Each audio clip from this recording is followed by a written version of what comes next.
तर 13 तासांनंतर कराड कुटुंबानं परळी पोलीस ठाण्यासमोरील आंदोलन मागे घेतलेलं आहे। यावेळी त्यांनी आपल्या मागण्यांचं निवेदन पोलिसांना दिलंय। चुकीच्या पद्धतीनं गुन्हे दाखल करू नका अशी मागणी यावेळेला त्यांनी केलेली आहे।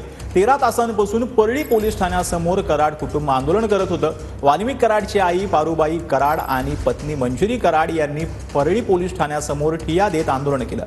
दरम्यान उद्या पुन्हा बैठक होणार असून त्यानंतर आंदोलनाचा निर्णय घेण्यात येणार असल्याचं देखील यावेळेला कराड कुटुंबाकडून सांगण्यात आलं।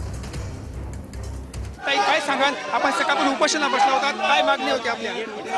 आमच्या एवढ्याच मागण्या होत्या। अण्णावर जे खोटे गुन्हे दाखल करण्याचा प्रयत्न केला जात आहे तो पूर्णपणे थांबावा। त्यांच्यावर कुठलाही खोटा गुन्हा नाहीये।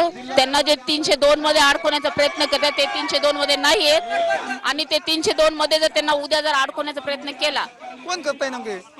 कोण करताय नेमके? तसंच करतायत। सुरेश दसचा पूर्ण प्लॅनिंग आहे की त्यांना 302 मध्ये अडकवायचंय। आता त्यांनी जर तसा प्रयत्न केला आणि त्यांच्यावर जर खोटा गुन्हा दाखल केला उद्या, तर मग आमचं आंदोलन आम्ही ह्या निवेदनामध्ये दिले। आपल्या सासूबाई सुद्धा आपल्या आंदोलनामध्ये सहभाग घेतला होता, आपण सुद्धा घेतो। मोठ्या पहिल्यांदा महिला देखील होत्या। काय पोलिसांनी आश्वासन दिलं तुम्ही आता? पोलिसांनी हेच आश्वासन दिलं ना, जर आमच्यावर जर उद्या खोटे गुन्हे दाखल केले गेले तर आम्ही उद्या बीड मध्ये आंदोलन आमचं केलं जाईल। आंदोलन स्थगित करण्यात आलं। आत्ताचं आंदोलन आम्ही हे निवेदन देऊन आम्ही आजचं आंदोलन थांबवलेलं आहे। कॅमेरा पर्सन आम्ही संभाजी मुंडे बीड।